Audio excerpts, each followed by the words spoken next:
Alors, je reviens donc cette fois-ci pour une présentation en gros de mon matériel, du moins ce que j'utilise pour me maquiller cette fois-ci. Donc, on va commencer par les teints, parce que c'est un peu le plus important, j'ai l'impression. Enfin, pour ma part, c'est le plus important. Donc, en fond de teint, donc déjà, ce qu'il faut savoir, c'est qu'il y a énormément de filles que je croise qui portent du fond de teint, mais avec environ un ton au-dessus de leur teint à elles.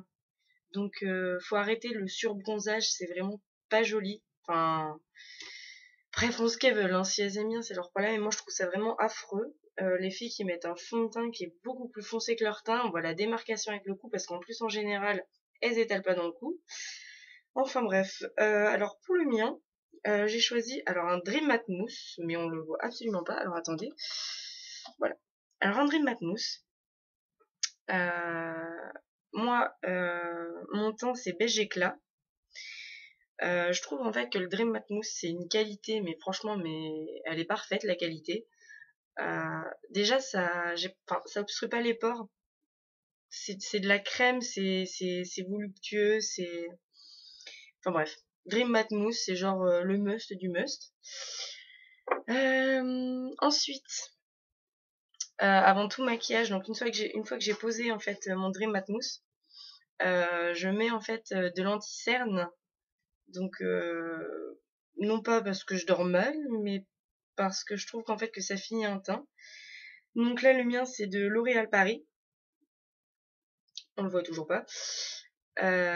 Oui, c'est rare, en Mayenne, il y a du soleil. Bref. Donc voilà. Là, il n'y a pas marqué le teint, mais c'est à peu près, enfin, c'est même le même que mon Dream Matte Mousse beige éclat, parce que sinon, ça fait un peu tâche d'avoir juste une coloration différente en dessous des yeux, c'est super. Donc voilà. Après mon anti-cerne, je passe sur en fait de la poudre compacte matifiante. Donc là, c'est de Sephora. D'ailleurs, comme vous pouvez le voir, la mienne est pas mal vide. En général, la poudre, faut quand même le prendre en fait dans le ton du teint qu'on a choisi avant aussi. Il y en a énormément, pareil, qui mettent un fond de teint clair et derrière qui mettent une poudre bronzée. Mais les poudres, en fait, c'est pas des poudres bronzantes. Il y a marqué en fait sur la poudre quand elle est faite pour en fait donner un effet bronzage. Et dans ce cas-là, on en met que dans les côtés où en fait le soleil touche, donc c'est-à-dire en fait le nez en général. Donc voilà, donc la mienne est de la même couleur que le Dream Matte Mousse. Et pour finir un teint, bien sûr, du blush. Où là, donc c'est de Nocibé. Où en fait, je vais vous montrer, il y a deux tons en fait. Donc il y a un clair en fait ici qui est fait pour en fait être déposé. On va montrer de ce côté. En fait, dans le, si vous voulez, dans le creux en fait de votre mâchoire, il est fait pour être déposé en fait tout le long ici. Et le plus foncé, il est fait vraiment pour être déposé sur les pommettes. Et en général, quand vous le posez, il faut bien les poser sur les pommettes et remonter en fait, juste sur la tempe en fait. Donc voilà. Voilà en ce qui concerne les teints. Donc ensuite, les pinceaux. Alors les pinceaux, ouais, ça c'est un truc qui est assez compliqué en général parce que on n'a pas forcément tous les moyens de s'acheter des super pinceaux de professionnels. Pour ma part, j'achète chez Sephora et en grande surface. C'est les seuls trucs que j'ai trouvés en fait, qui sont les moins chers entre guillemets parce que à Sephora c'est quand même ma palette, je crois que je l'avais payé 10 € si je me souviens bien. Donc alors déjà le pinceau, pour tout ce qui est blush ou poudre, parce que j'utilise le même, ça m'évite d'en acheter deux, donc de payer encore plus. Vu qu'on travaille pas, on fait avec les moyens du bord. Donc ce pinceau est de chez Sephora, donc je l'ai eu dans la mallette que je me suis acheté. Moi je le trouve de qualité, il est pas mal. Donc voilà, mon pinceau poudre et blush.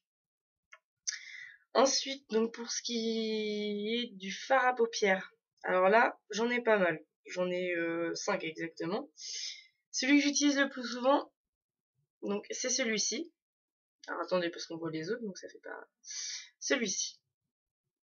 Donc celui-ci, en fait, le poil est assez en fait souple.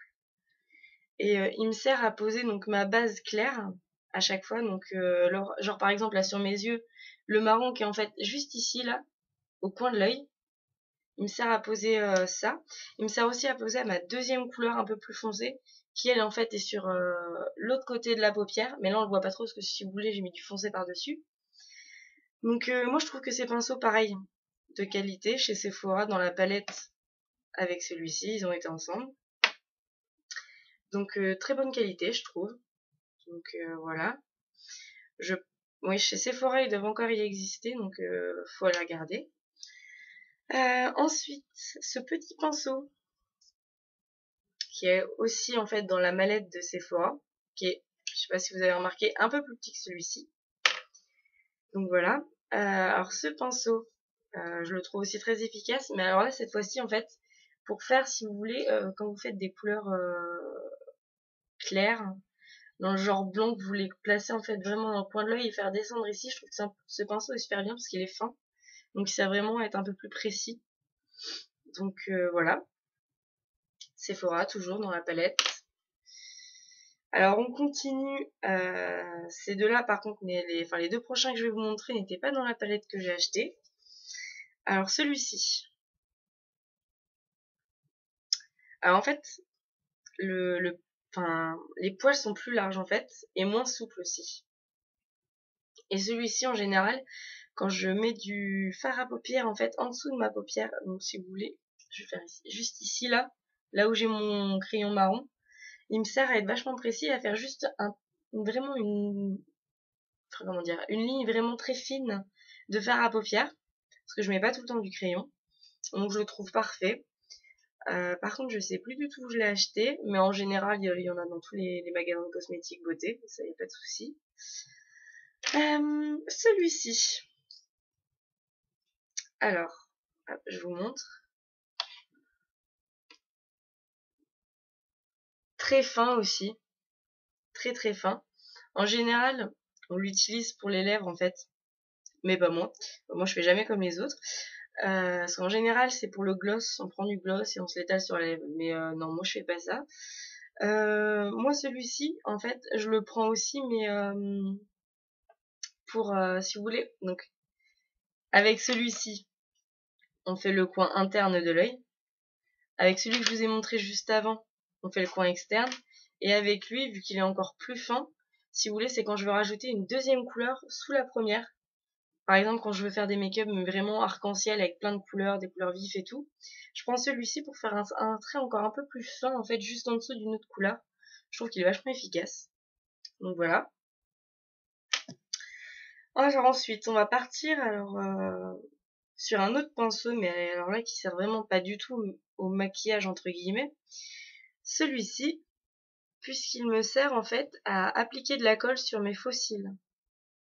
J'en mets en général sur les make-up, j'en mets pas, ou alors quand je vous ferai des make-up soirée, je les mettrai. Parce que c'est vraiment, mes faux cils, je les utilise parce qu'ils sont assez extravagants. Je les utilise vraiment juste pour les soirées, c'est le must en fait, ça fait un regard, mais genre parfait quoi. Donc voilà, mon pinceau pour appliquer la colle sur mes faux cils.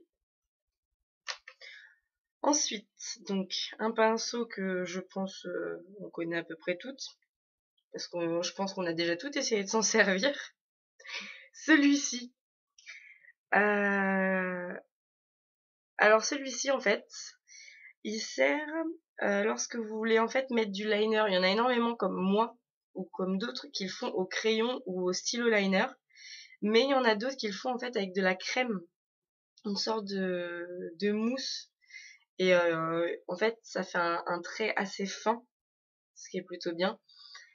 Moi, je l'utilise plus en fait pour finir le regard en fait. Si vous voulez, je mets du crayon sur tout le long. Et avec celui-ci, je mets une pointe de noir sur le bout et je finis en fait le coin de l'œil. Donc vraiment là où j'étire l'œil. Donc voilà à quoi celui-ci me sert. Et mon dernier pinceau, que je viens d'acheter d'ailleurs, que je trouve juste parfait, en grande surface, je l'ai payé 4 €. Donc vraiment c'est minime quoi. Celui-ci. Alors à la base, sur l'emballage, il y a marqué pinceau anti-cerne. Sauf que comme je vous l'ai dit, je fais jamais comme les autres. Alors moi, celui-ci, je m'en sers en fait pour appliquer les couleurs foncées en fait sur mes maquillages. Donc comme ici, le marron en fait que vous voyez, marron foncé ici, je l'ai appliqué avec celui-ci. On en met juste un tout petit peu sur la pointe. Et alors là, en fait, on trace le coin de l'œil. Si vous voulez, comme ça, comme ça. Et il est vraiment juste parfait. Moi, j'adore. Donc 4 €. Vraiment pas cher. Et voilà pour les pinceaux.